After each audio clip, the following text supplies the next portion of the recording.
Hello students. पिछले topic में हम लोगों ने enthalpy of reaction, enthalpy of formation, enthalpy of face transformation, इस तरह के कुछ क्या कहते हैं केमिकल रिएक्शन से एसोसिएटेड इंथैल्पी चेंजेस पढ़े थे। अब हम लोग कुछ और केमिकल रिएक्शन से एसोसिएटेड इंथैल्पी चेंज पढ़ेंगे। जो पहला पॉइंट यहाँ पर है वो इंथैल्पी ऑफ कंबस्शन है। तो कंबस्शन तो क्या होता है हम जानते ही हैं। तो सपोज करो मेरे पास सिंपल सा रिएक्शन हो CH4 जो कि गैस होगी plus 2O2 gives CO2 plus 2H2। ये गैस है, ये गैस है और ये लिक्विड है। तो इस तरह का जो रिएक्शन है जिसमें मीथेन का कंबस्शन हो रहा है, जो इसका delta H of the reaction है उसको मैं enthalpy of combustion of methane कहूंगा। तो आइडिया क्या है कि मेरे पास कोई भी चीज होगी उसको मैं एक्सेस ऑक्सीजन में जलाऊं, जब वो कंप्लीटली जल जाए। जैसे मान लो मेरे पास ये रिएक्शन मेरे पास ग्रेफाइट हो और मैं इसको हाफ O2 के साथ रिएक्ट करा के CO गैस बनाऊं, ये भी पार्शियल कंबस्शन है। पर जो इसका डेल्टा एच है उसको मैं एंथैल्पी ऑफ कंबस्शन नहीं कहूंगा, क्योंकि अभी ये कार्बन पूरा नहीं जल रहा है। ये CO जो है ये अभी और जल करके CO2 बना सकता है। तो जब वो पूरा जल जाए तो इस प्रोसेस में जो एनर्जी रिलीज होगी, इस प्रोसेस का जो एंथैल्पी चेंज होगा वो एंथैल्पी ऑफ कंबस्शन कहलाता है। ऑब्वियसली जो कि कंबस्शन एक एक्सोथर्मिक प्रोसेस है, इसलिए डेल्टा एच कंबस्शन जो होगा ये हमेशा नेगेटिव होगा। मैं किसी भी चीज को जलाऊंगा तो उसमें हमेशा एनर्जी रिलीज ही होगी। अब इस कंसेप्ट के बेसिस पर एक सवाल कर लेते हैं। इन्होंने कहा था combustion of 1 mole of benzene takes place at 298 kelvin in 1 atmosphere. After combustion CO2 and H2O liquids are produced and 3267 kilojoule of heat is liberated. इसका मतलब अगर मैं इस चीज को एक थर्मोकेमिकल इक्वेशन के फॉर्म में लिखूं तो मेरी इक्वेशन क्या होगी। बेंजीन, जिन लोगों को नहीं पता है, वो C6H6 होती है और एक लिक्विड होता है। ये ऑक्सीजन की प्रेजेंस में CO2 gas plus H2O liquid दे रहा है। तो यहाँ पे 6CO2 हो जाएगा और यहाँ पे 6 हाइड्रोजन, इसलिए 3H2O हो जाएगा। और यहाँ पर ये 15/2O2 हो जाएगा। इस रिएक्शन का जो डेल्टा एच है वो 3267 kilojoule of heat is liberated. तो वो -3267 किलोजूल पर मोल है। अब कह रहे हैं calculate the standard enthalpy of formation of delta H of benzene. मुझे गिवन क्या है कि enthalpy of formation of CO2 and H2O और दिस एंड दिस रिस्पेक्टिवली। तो बेसिकली किसी भी रिएक्शन की तरह से ये रिएक्शन है, इसलिए जो इस रिएक्शन की डेल्टा एच होगी वो हो जाना चाहिए sum of enthalpy of formation of products minus sum of enthalpy of formation of reactant. यहां पर मैंने जल्दी में लिखने की वजह से इसके आगे AI BI नहीं लगाए हैं, पर वो साथ में स्टोइचियोमेट्रिक कोएफिशिएंट भी इसमें जुड़े हुए हैं। तो प्रोडक्ट की एंथैल्पी ऑफ फॉर्मेशन का मतलब हो गया 6 into enthalpy of formation of CO2 जो कि -393.5 है, प्लस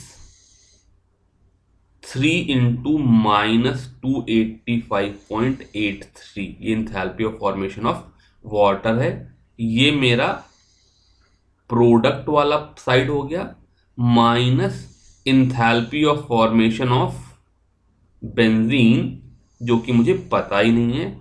इस चीज की वैल्यू -3267 हो जाएगी, जैसे किसी भी केमिकल रिएक्शन के लिए होती, वो कंबस्शन के लिए भी ट्रू है। यहां से मेरे पास एक इक्वेशन मिल गई, यहां से मैं इस चीज की वैल्यू निकाल दूंगा। मैं निकाल नहीं रहा हूं, आप निकाल लेना।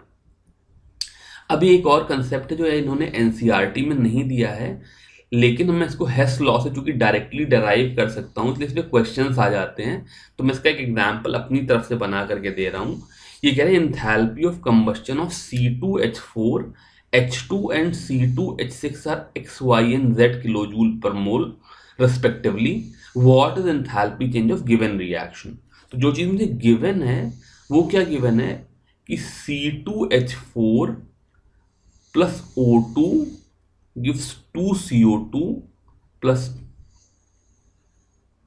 2H2O और यहाँ पर 3 ऑक्सीजन हो जाएगी। मैं यहाँ पर एक गैस गैस गैस और लिक्विड बार बार नहीं लिखूंगा क्योंकि इसमें टाइम लगता है, बट अगर मैं कोई बुक लिख रहा होता तो वहां पर मुझको लिखना पड़ता, तो टाइम बचाने के लिए मैं इसको अवॉइड कर दे रहा हूं। तो इसका जो डेल्टा एच है वो एक्स गिवन है। ऐसे ही H2 plus half O2 gives H2O, इसका जो डेल्टा एच है वो y है। और C2H6 plus 3.5 O2 2CO2 plus 3H2O, इसका डेल्टा एच Z है। अब मुझे ये 3 इंफॉर्मेशन गिवन है और मुझे ये वाला इक्वेशन बनाना है। तो मैं अगर यहाँ पर हेस्ट लॉ लगाऊं, मान लो मुझे कोई तरीका भी नहीं पता हो, तो मेरे को C2H4 को रिएक्टेंट में रखना है, इसलिए मैं इक्वेशन 1 को एज सच ले लूंगा बिकॉज यहाँ पे C2H4 रिएक्टेंट है। फिर H2 को भी रिएक्टेंट में रखना है, यहाँ पर भी H2 रिएक्टेंट में है, इसलिए इसके साथ इक्वेशन 2 ऐड कर दूंगा। इन दोनों इक्वेशंस को ऐड कर देने के बाद यहाँ पर मेरे पास C2H6 रिएक्टेंट में है, जबकि मुझे एक्चुअल जो मुझे इक्वेशन चाहिए उसमें C2H6 प्रोडक्ट वाली साइड पे चाहिए। तो मैं इस वाली इक्वेशन 3 को माइनस कर दूंगा, ठीक है। तो C2H4 एज सच आ गया, इसके साथ 3O2 आ गया, यहां H2 भी आ गया, इसके साथ हाफ O2 आ गया। और चूंकि मैंने थर्ड इक्वेशन को माइनस किया इसलिए यहां पर 2CO2 आ गया और 3H2O आ गया, बिकॉज इक्वेशन को माइनस करने का मतलब है इक्वेशन को पलट के रख देना। ये मेरा लेफ्ट हैंड साइड होगा, ये दे देगा इधर 2CO2 प्लस 2H2O पहली इक्वेशन से, प्लस H2O दूसरी इक्वेशन से, और C2H6 प्लस 3.5 O2 ये थर्ड इक्वेशन के लेफ्ट हैंड साइड से। तो इन दोनों को जब मैं ऐड करूंगा तो ये 2CO2 ये 2CO2 कट गए, ये 3H2O और ये 3H2O कट गए, और ये 3.5 O2 और ये 3.5 O2 कट गए। तो मेरा जो नेट रिएक्शन बना वो बना C2H4 plus H2 gives C2H6। ये वही रिएक्शन है जो मुझको चाहिए था, इसलिए जो इसका डेल्टा एच हो जाएगा वो इक्वेशन 1 और इक्वेशन 2 को ऐड करने और इक्वेशन 3 को सब्ट्रैक्ट करने से आया है, इसलिए इसकी value x plus Y minus Z हो जाएगी। अभी मैंने एक एग्जाम्पल करके बताया। इस चीज को अगर मैं जनरलाइज करना चाहूं तो in general delta H of the reaction is equal to summation AI into H combustion of reactant. X और वाई मेरे रिएक्टेंट थे, मतलब एक्स और वाई रिएक्टेंट नहीं थे, एक्स और वाई जो थे वो रिएक्टेंट के इंथैल्पी ऑफ कंबस्टन थे, minus summation BI H combustion of product. तो मेरे पास कोई भी केमिकल रिएक्शन हो जिसकी हर चीज की मुझे इंथैल्पी ऑफ कंबस्टन गिवन हो, तो मैं पहले रिएक्टेंट्स की इंथैल्पी ऑफ कंबस्टन ऐड कर लूं विद देयर प्रॉपर स्टोइचियोमेट्रिक साइन, और उसके बाद प्रोडक्ट की इंथैल्पी ऑफ कंबस्टन ऐड करके उसमें सब्ट्रैक्ट कर दूं, तो वो डेल्टा एच रिएक्शन हो जाता है। ये बात एनसीईआरटी में डायरेक्टली नहीं गिवन है, पर हम लोग इसको चूंकि हेस्ट लॉ से निकाल सकते हैं, इसलिए इस पे सवाल आते हैं, इसलिए मैंने आपको बता दिया। अगला जो कंसेप्ट आया वो इंथैल्पी ऑफ एटमाइजेशन का आया।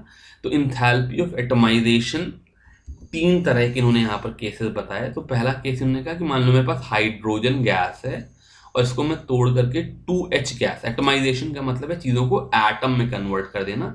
तो हाइड्रोजन का जो मॉलिक्यूल है उसमें H2 है, उसको तोड़ करके 2 हाइड्रोजन के एटम में कन्वर्ट कर दूं, तो जो एनर्जी लगेगी उसको मैं delta H naught of atomisation कहूंगा, एंथैल्पी ऑफ एटमाइजेशन कहूंगा। हाइड्रोजन के लिए इसकी वैल्यू 435 किलो जूल पर मोल है।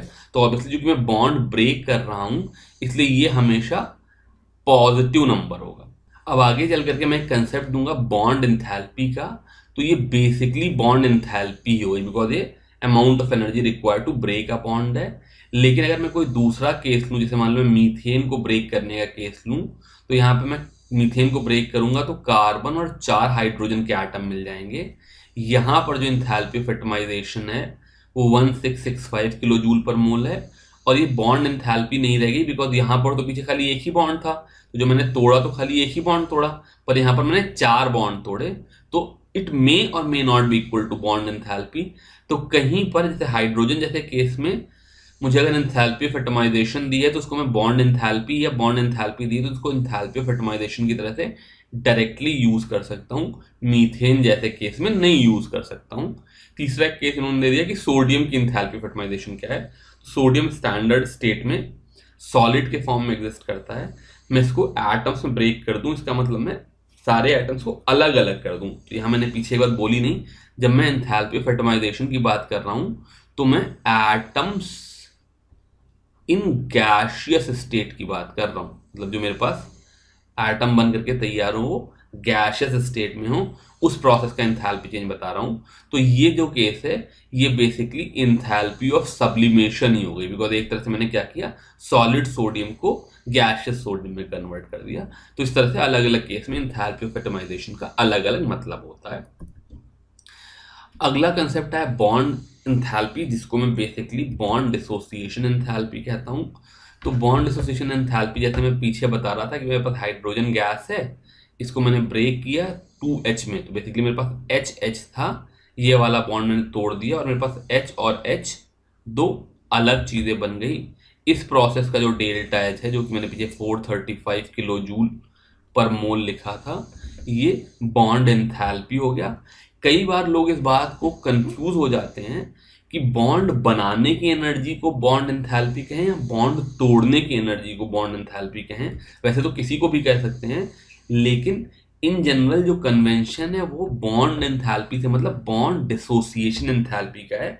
इसका मतलब बॉन्ड तोड़ने की एनर्जी को हम लोग बॉन्ड एंथैल्पी कहते हैं, और बॉन्ड तोड़ने की एनर्जी चूंकि हमेशा एनर्जी रिक्वायर्ड होगी इसलिए हमेशा पॉजिटिव होगी, ये हमेशा एक एंडोथर्मिक। अगला कंसेप्ट है मीन बॉन्ड एंथैल्पी का। तो यहां पर तो जैसे मैं कोई मुझसे पूछे हाइड्रोजन की बॉन्ड एंथैल्पी कितनी है, तो मैं कह दूंगा ये 435 किलो जूल पर मोल है।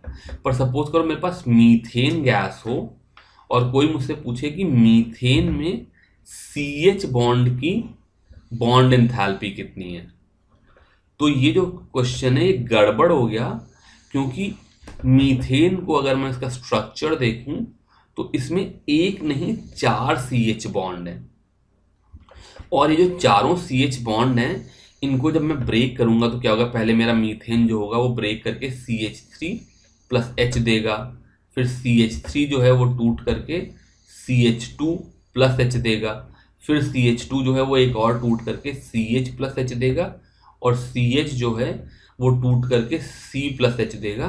तो ये 4 प्रोसेस में, कुछ मैं इनको PQRS अगर इनकी डेल्टा एच रख लूं तो ये 4 अलग अलग पार्ट में बॉन्ड एसोसिएशन होगा और इन चारों की वैल्यू अलग अलग होगी। तो जब भी मैं कभी मीथेन के लिए CH बॉन्ड की बॉन्ड एसोसिएशन एंथैल्पी कहता हूं तो ये चारों एनर्जीज अलग अलग हैं, हालांकि बहुत ज़्यादा अलग नहीं होंगी लेकिन फिर भी स्लाइटली अलग होंगी। तो यहाँ पर मैंने क्या किया, एक नया कंसेप्ट डिफाइन कर दिया, मीन बॉन्ड एंथैल्पी, जो कि बेसिकली इस number P plus Q plus R plus S की एवरेज वैल्यू है, वो इन चारों का एवरेज हो गया। तो जब मुझे बहुत ज़्यादा डिटेल में काम नहीं करना होता, 1 2 4 जूल इधर उधर हो जाए तो कोई खास फर्क नहीं पड़ रहा है, तो वहां पर हम bond enthalpy of CH bond in methane इस तरह से PQRS अलग अलग डिटेल में ना लेने की बजाय डायरेक्टली वो जो एवरेज वैल्यू है वही लेकर के काम चला देते हैं। अब इन्होंने NCERT में क्या किया, एक ये बॉन्ड एंथैल्पी से रिलेटेड एक फॉर्मूला दिया कि सपोज करो मेरे पास कोई भी केमिकल रिएक्शन हो रहा है, जैसे मान लो मेरे पास रिएक्शन हो रहा है 2H2 plus O2 gives 2H2O। तो वास्तव में इस रिएक्शन में क्या हो रहा है कि मेरे पास 2H2 थे, इन्होंने बॉन्ड ब्रेक करके 4H बना दिया, फिर उसके बाद मेरे पास O2 था, इसने बॉन्ड ब्रेक करके 2O बना दिया, और फिर 4H और 2O ने मिल करके 2H2O बना लिया। तो ओवरऑल अगर मैं इस पूरे रिएक्शन को इन 3 पार्ट में तोड़ करके देखूं तो पहले स्टेज में क्या हुआ, रादर पहले दोनों रिएक्शन में क्या हुआ, मैंने रिएक्टेंट के बॉन्ड ब्रेक किए, इसलिए जो यहां पे एनर्जी लगी वो sum of bond enthalpy of reactant लगी। और फिर सेकेंड स्टेज में मैंने क्या किया कि प्रोडक्ट के बॉन्ड फॉर्म किए, तो इस प्रोसेस में एनर्जी रिलीज हुई होगी, इसलिए इस प्रोसेस में minus of bond enthalpy of product इतनी एनर्जी रिलीज हुई होगी। तो जो टोटल डेल्टा एच हो जाएगा वो हो जाएगा sum of bond enthalpy of reactant minus sum of bond enthalpy of product. अब अगर मान लो मुझे किसी केमिकल रिएक्शन की अप्रॉक्सीमेट एंथैल्पी चेंज निकालना हो, तो मेरे पास इस तरह की एक टेबल दी हुई है एनसीईआरटी में। इस टेबल का मतलब क्या है कि सपोज करो मुझे कार्बन और हाइड्रोजन की बॉन्ड एंथैल्पी निकालनी है, तो यहां से मैं हाइड्रोजन ले लूं, यहां से कार्बन ले लूं, यहां से हाइड्रोजन ले लूं, तो ये जो नंबर आया 414, ये CH की एवरेज बॉन्ड एंथैल्पी हो गई। अगर मुझे हाइड्रोजन की बॉन्ड एंथैल्पी चाहिए थी, तो यहां पर मुझे यहां पे हाइड्रोजन ले लूं, ये 435.8, ये हाइड्रोजन की बॉन्ड एंथैल्पी हो गई। मुझे मान लो इस तरीके से फ्लोरीन और सिलिकॉन के बीच सिंगल बॉन्ड की एनर्जी चाहिए, तो फिर मैंने गड़बड़ कर दी, सिलिकॉन यहाँ है, फ्लोरीन यहाँ है, ये सिलिकॉन में नीचे आऊं और इधर फ्लोरीन से आऊं, जो 540 का नंबर हो गया, ये सिलिकॉन और फ्लोरीन के सिंगल बॉन्ड की एंथैल्पी हो गई। इस तरह से मैंने सिंगल बॉन्ड की एंथैल्पी दे दी और फिर यहाँ पर मल्टीपल बॉन्ड की कुछ एंथैल्पी दे दी। तो मैं इस डेटा को यूज करके किसी भी रिएक्शन का एंथैल्पी चेंज निकाल सकता हूँ। इन्होंने कराया नहीं, पर मैं एक एग्जांपल करा रहा हूँ। ये कह रहे हैं given that delta of the reaction is sum of bond enthalpy of reactant minus sum of bond enthalpy of product, what is enthalpy change for C2H4 gas plus H2 gas gives C2H6 gas. तो अगर इस चीज को मैं C2H4 को देखूं, तो यहां पर एक C डबल बॉन्ड C है और 4 CH बॉन्ड है। हाइड्रोजन में एक HH बॉन्ड है, जबकि यहां पर एक C सिंगल बॉन्ड C है और 6 CH बॉन्ड है। तो जो इसका डेल्टा H रिएक्शन हो जाएगा वो हो जाएगा, मैं डिटेल में नहीं लिख रहा हूं, हो जाएगा एक तो C डबल बॉन्ड C की एनर्जी, क्योंकि पहले मुझे रिएक्टेंट की एनर्जी लिखनी है, प्लस 4 CH की एनर्जी प्लस एक HH की एनर्जी माइनस एक C सिंगल बॉन्ड C की एनर्जी माइनस 6 CH की एनर्जी। ये जो चेंज हो जाएगा ये मेरा delta H of the reaction हो जाएगा। मैंने क्या किया, पहले रिएक्टेंट में जितने बॉन्ड थे उन सब की बॉन्ड डिसोसिएशन एंथैल्पी ऐड कर ली और फिर प्रोडक्ट में जितने बॉन्ड थे उनकी बॉन्ड डिसोसिएशन एनर्जी कैंसिल कर दी। तो ये 4CH और ये 6CH कैंसिल होकर के यहाँ पे माइनस 2CH बता देंगे। अब मुझे क्या चाहिए, C डबल बॉन्ड C की बॉन्ड एंथैल्पी चाहिए, H सिंगल बॉन्ड H की, C सिंगल बॉन्ड C की और C सिंगल बॉन्ड H की। तो मैं पीछे वाली टेबल में जाऊंगा तो C डबल बॉन्ड C की बॉन्ड एंथैल्पी ये 611 किलो जूल मुझे यहाँ पे गिवन है, तो ये हो जाएगा 611 plus H single bond H की एंथैल्पी, मैं यहां से हाइड्रोजन लूं और यहां से हाइड्रोजन लूं, तो ये 435.8 किलो जूल है। इसको मैं थोड़ी देर के लिए 436 लेता हूं ताकि कैलकुलेशन आसान हो जाए, माइनस फिर मुझे C सिंगल बॉन्ड C की चाहिए, तो यहां पर मैं कार्बन ले लूं और यहां पे कार्बन ले लूं, तो ये बॉन्ड एंथैल्पी 347 किलो जूल है। तो ये माइनस 347 और माइनस 2 इंटू कार्बन और हाइड्रोजन की बॉन्ड एंथैल्पी मैंने अभी देखी थी, ये 414 किलो जूल पर मोल थी। तो यहां पर मैं -2 इंटू 414 लिख दूं, ये जो भी नंबर आ गया ये कैलकुलेट करके इस रिएक्शन की डेल्टा एच ऑफ रिएक्शन आ जाएगी।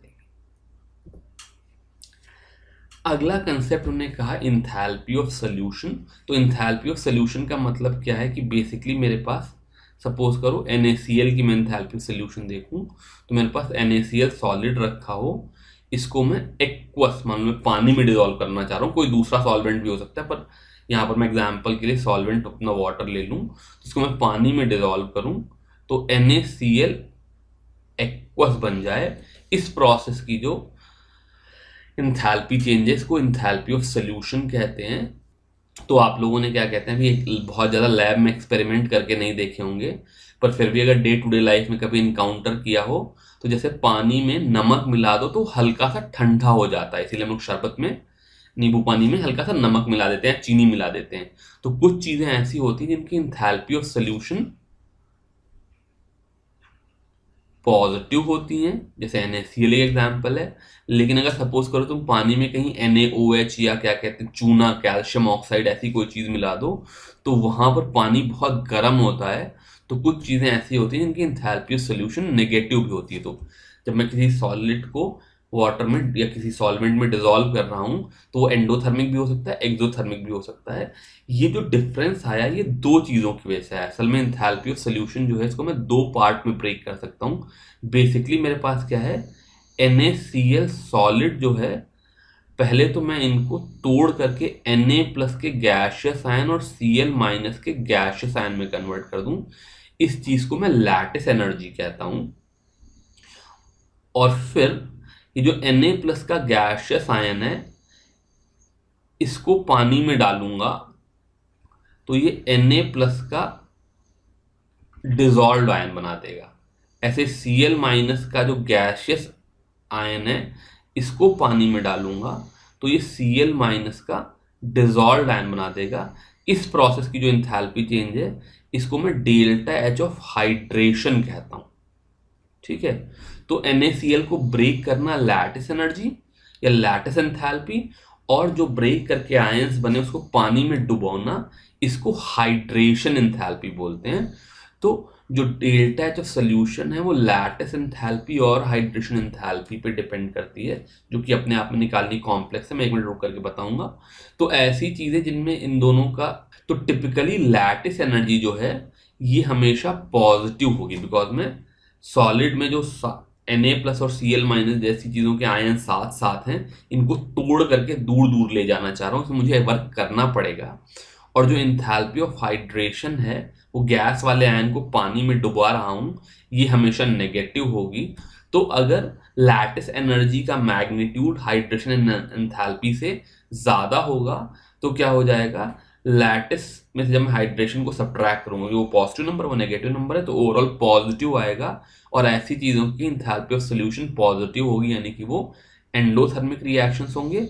और अगर इसका जस्ट ऑपोजिट हुआ तो वो एक्सोथर्मिक रिएक्शन होगी।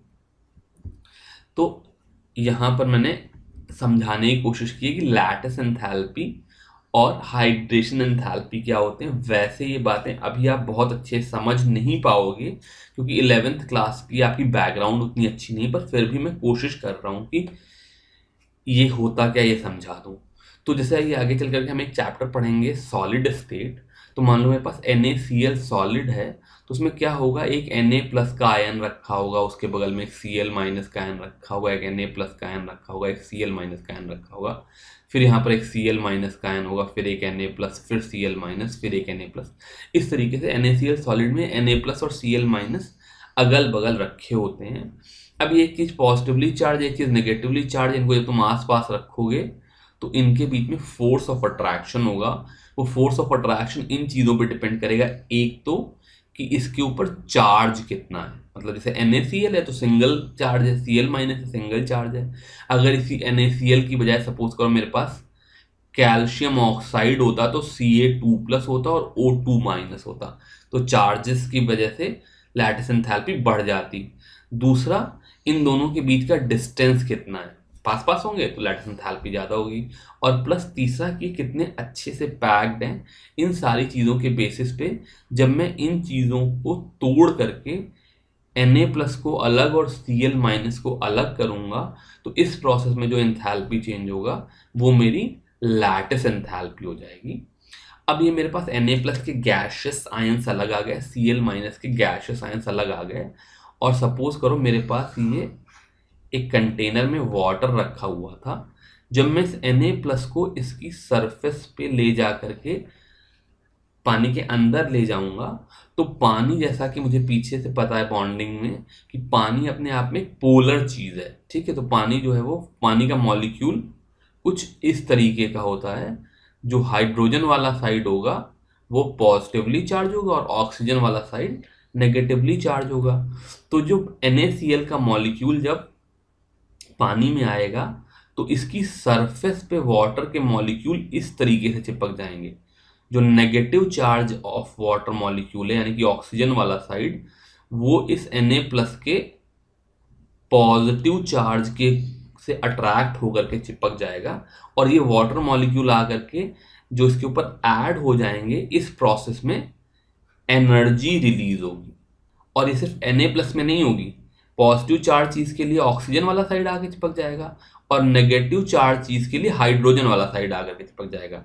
तो चाहे पॉजिटिव आयन हो चाहे नेगेटिव आयन है, दोनों का ही इसी तरीके से हाइड्रेशन हो जाएगा, उसके ऊपर वाटर के मॉलिक्यूल आकर के चिपक जाएंगे, और इस प्रोसेस में जो एनर्जी रिलीज होगी उसको मैं ΔH हाइड्रेशन कहता हूं। ऑब्वियसली चूंकि यहां एनर्जी रिलीज हो रही है इसलिए नेगेटिव होगी, और चूंकि यहां पर एनर्जी लग रही है इसलिए लैटिस एनर्जी जो होगी वो पॉजिटिव होगी।